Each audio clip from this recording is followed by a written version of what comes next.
Hello friends, my self अभिनय Sharma. One word substitution English grammar का एक इसेंशियल पार्ट है। हालांकि इस टॉपिक पर यह वीडियो मेरी पहली वीडियो है, लेकिन आप यकीन मानिए कि इस टॉपिक पर कम से कम हम 500 वन वर्ड सब्स्टिट्यूशन करने वाले हैं, जो कहीं ना कहीं प्रीवियस ईयर एग्जाम्स में या फिर इंपोर्टेंट एग्जाम्स में बहुत ज़्यादा इंपोर्टेंट रोल निभाते हैं। इसके अलावा जो हम डेली लाइफ में यूज करते हैं उन वर्ड्स को भी देखेंगे। तो आइए शुरू करते हैं बिना समय बर्बाद किए। इसमें हम देखेंगे एक सेंटेंस, इस वीडियो के अंदर एक सेंटेंस और उसका एक उत्तर देखेंगे। बाकी जो चार है ना, इन चारों को हम एक्सप्लेन नहीं करेंगे, जिससे कि आपका टाइम भी बचेगा और ज्यादा से ज्यादा कंटेंट हम ग्रैब भी कर पाएंगे। पहला है one who plays for pleasure rather than as a profession. मतलब एक ऐसा व्यक्ति जो सिर्फ प्लेजर के लिए खेलता है, अपने सिर्फ शौक के लिए खेलता है, शांति के लिए खेलता है, वो उसके लिए कोई प्रोफेशन नहीं है। तो इसको ऐसे व्यक्ति को हम एमेच्योर कहते हैं। ये जरूरी नहीं वो प्ले करता हो, आर्ट बनाता हो, स्टडी करता हो या फिर सर्विस करता हो, जो प्लेजर के लिए करता है उसको एमेच्योर बोलते हैं। अगर हम इसको एक सेंटेंस में यूज करें तो हम कह सकते हैं कि M S Dhoni is playing cricket, M S Dhoni is playing cricket amateur for India. Second ऐसी देखिए, one who does something for first time. Hindi में समझने की अगर इसको कोशिश करें तो हम कह सकते हैं कि कोई ऐसा व्यक्ति या कोई ऐसी कंपनी जो सबसे पहले कोई काम किया हो, यानी अग्रणी रही हो या प्रथम रही हो, ऐसे को हम बोलते हैं पायनियर। अगर हम इसको एक सेंटेंस में यूज करें तो हम कह सकते हैं Tata Motors is Pioneer in car making. Tata Motors is Pioneer in car making. Second, a government run by officials. Government कई प्रकार की होती है। लोकतंत्र होता है, राजतंत्र होता है, हिंदी में गणतंत्र होता है, प्रजातंत्र होता है, तरह तरह के होते हैं। जैसे लोकतंत्र की अलग परिभाषा होगी, लोगों के द्वारा, लोगों के लिए, लोगों के ऊपर शासन करने के लिए जो सरकार बनाई है उसको लोकतंत्र कहते हैं हिंदी में। लेकिन इसका इंग्लिश में भी अलग अलग है, डेमोक्रेसी का अलग है। तो एक गवर्नमेंट ऐसी जो ऑफिशियल्स यानी अफसरों के द्वारा चलाई जाती है उसको हम बोलते हैं ब्यूरोक्रेसी। ब्यूरोक्रेसी। इसको एक सेंटेंस में अगर हम यूज करें तो हम कह सकते हैं bureaucracy should be in the hands of responsible people या responsible person. Bureaucracy should be in the hands of responsible persons. ठीक है। इसी प्रकार ये देखिए, that which can be drunk. बहुत सी मटेरियल कई प्रकार के होते हैं। मान लीजिए दो ग्लास रखे हुए हैं, इसमें एक में रखा हुआ है कीटनाशक और इसमें एक में रखा हुआ है वाटर। तो आप किसको प्रयोग पीना चाहोगे? वाटर को, क्योंकि दैट इज ड्रंकेबल, दैट इज पीने के योग्य है वो। तो ऐसे को हम एक शब्द में बोल सकते हैं पोर्टेबल। दिस जग या this glass has portable water. इस ग्लास के अंदर पीने योग्य पानी है। That which can be drunk, इसको एक शब्द में बोलेंगे पोर्टेबल। अगला, one who is neither intelligent nor dull. बहुत से पीपल ऐसे होते हैं और ज्यादातर पीपल ऐसे होते हैं, ना वो आपको इंटेलिजेंट लगेंगे और ना ही डल, ना ही मूर्ख लगते हैं। तो ऐसे लोग थोड़ा औसत लोग होते हैं, तो हम उसको साधारण नहीं बोलेंगे इंग्लिश में। एवरेज वी कैन नॉट से average because it's a term of mathematics. Mathematics का टर्म है, इसको हम प्रयोग नहीं कर सकते। एंड फेयर तो हो ही नहीं सकता, क्योंकि जो इंटेलिजेंट भी नहीं है और डल भी नहीं है, तो फेयर होगा नहीं, इसलिए उसको बोलेंगे मेडियोकर। जैसे Ram is mediocre in the study. Ram is mediocre in the study. Person leading a life of strict self discipline. दो तरह के लोग होते हैं इस दुनिया में, एक तो सेल्फ डिसिप्लिन होते हैं, स्वनुशासित, और दूसरे तरीके के जो लोग होते हैं वो डंडे के बल पर काम करते हैं। ज्यादातर जो ऑफिसर्स हैं, जो अफसर्स हैं, वो डंडे के बल पर काम करते हैं। सेल्फ डिसिप्लिन बहुत कम लोग होते हैं। तो ऐसे व्यक्ति को हम बोलेंगे डिसिप्लिनेरियन। डिसिप्लिनेरियन आप याद रखना। जैसे अगर एक वर्ड में हम कहना चाहें तो Gandhi ji was a strong disciplinarian. Gandhi ji was a strong disciplinarian.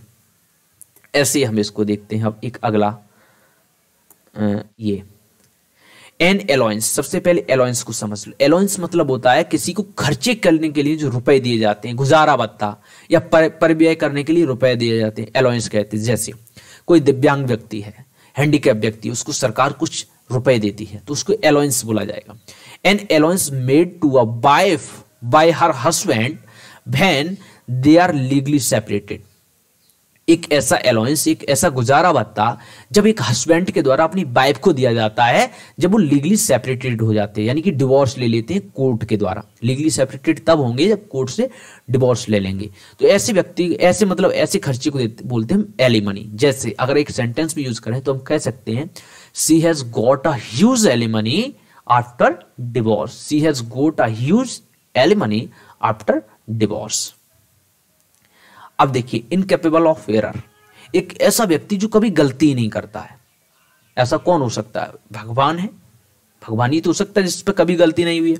तो ऐसे व्यक्ति को हम बोलते हैं इनफेलिएबल, यानी कि जिससे कभी कोई गलती नहीं होती है उसको इनफेलिएबल बोलते हैं। अगर एक वर्ड में हम इसका यूज करें तो हम कह सकते हैं the teachers are infallible. Teachers are infallible, यानी कि टीचर्स से कभी गलती नहीं होती है। अब इसको देखिए, one who believes everything he और सी हियर्स। एक ऐसा व्यक्ति, लड़का हो या लड़की, कोई भी, वो हर किसी पर विश्वास कर लेती है, जो भी सुनती है उस पर विश्वास। आपने कहा जाकर कि आज गवर्नमेंट ऑफ इंडिया ने पाकिस्तान आधा घेर लिया और उसने विश्वास कर लिया। तो एक ऐसा व्यक्ति मतलब जो हर किसी पर विश्वास कर लेता है तो उसको हम बोलते हैं क्रेडुलस। जैसे अगर एक सेंटेंस भी यूज करें, हर friend is so credulous that she can cheat him any time. एक ऐसा लड़का इतना क्रेडुलस है कि उसको वो लड़की कभी भी चीट कर सकती है। Her friend is so credulous that she can cheat him any time. अब देखिए, description of disagreeable thing by an agreeable name.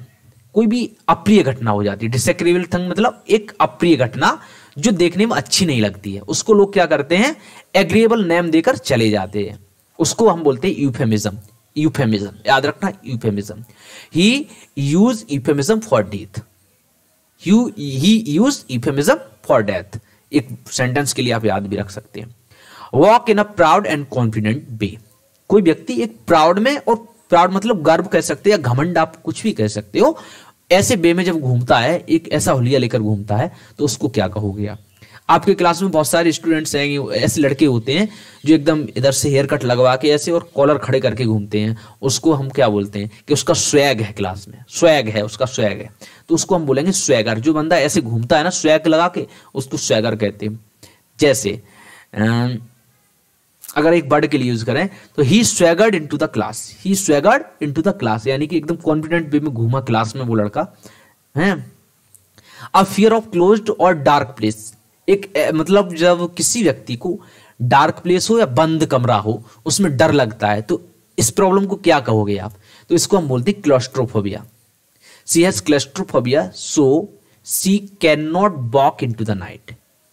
उसको क्लॉस्ट्रोफोबिया है इसलिए वो रात में घूम नहीं सकती है। अब ऐसे हम आगे और देखते हैं एक आध। A place where dead bodies are buried. एक ऐसी जगह है जहां पर डेड बॉडी क्या करी जाती है, दफनाई जाती है, दफनाई जाती है। ऐसे को हम क्या बोलते हैं, सिमेट्री, कब्रिस्तान तो ही बोलते हैं हिंदी में, कब्रिस्तान। तो कब्रिस्तान बोलते हैं इसको। जैसे अगर एक सेंटेंस भी यूज करें, everybody fears to go to कब्रिस्तान, मतलब हर व्यक्ति, कब्रिस्तान cemetery, cemetery I am sorry, तो हर व्यक्ति क्या करता है, सिमेट्री जान से डरता है। उसको क्या लगता है, वहां पर भूत होते हैं, वहां पर डरावने सीन्स होते हैं, ऐसा लगता है ना।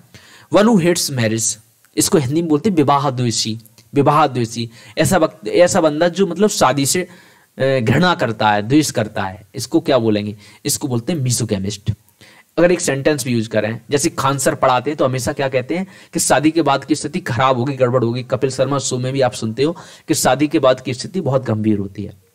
अगर उस पर्पज से देखें तो हम कह सकते हैं कि everybody seems to be misogamist after marriage.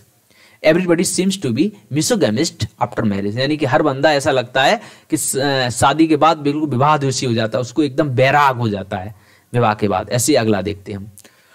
One who is always doubting. एक ऐसा व्यक्ति जो हमेशा संदेह करता है, हमेशा संदेह करता है, मतलब चाहे कोई भी बात बोलो उस पर संदेह करेगा, चाहे सच बोलो चाहे गलत बोलो।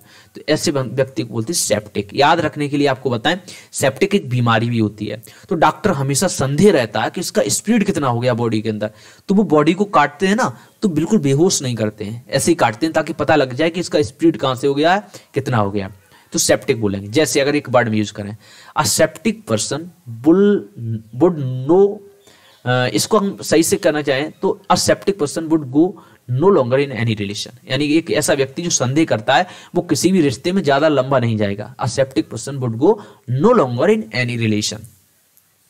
Animals that can live on land and water, ऐसे बहुत से जीव देखे होंगे तुमने जो पानी के अंदर भी रह सकते हैं और लैंड पे भी रह सकते हैं।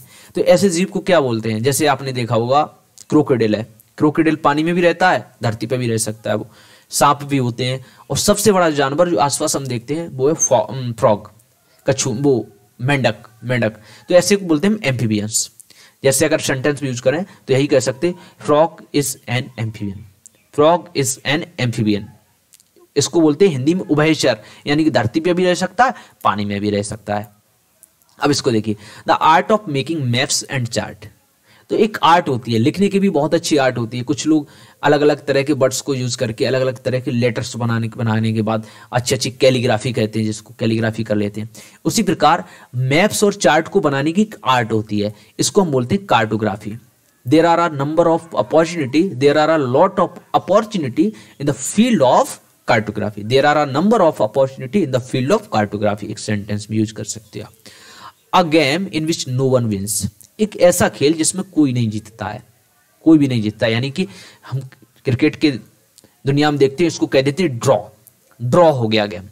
तो हम ये भी तो कह सकते हैं, जैसे एक सेंटेंस यूज करें कि लास्ट टेस्ट मैच सीरीज या cricket test match series was draw between Pakistan and India due to rain, मतलब रेन की वजह से वो ड्रॉ हो गई थी। तो ये थे हमारे कुछ इंपोर्टेंट वन वर्ड सब्स्टिट्यूशन। इसी के साथ साथ थैंक यू, उम्मीद आपको जरूर पसंद आई होंगी। लेकिन आपसे एक रिक्वेस्ट है कि आप हमसे जुड़े रहिए, इंग्लिश से संबंधित, रीजनिंग से संबंधित, मैथमेटिक्स से संबंधित। मैं खुद बहुत ज़्यादा इसको कवर कर चुका हूँ, तो मैं आपको अच्छे से अच्छा कंटेंट देने की कोशिश करूँगा। तो आप हमसे जुड़े जरूर रहिए। इसी के साथ साथ थैंक यू।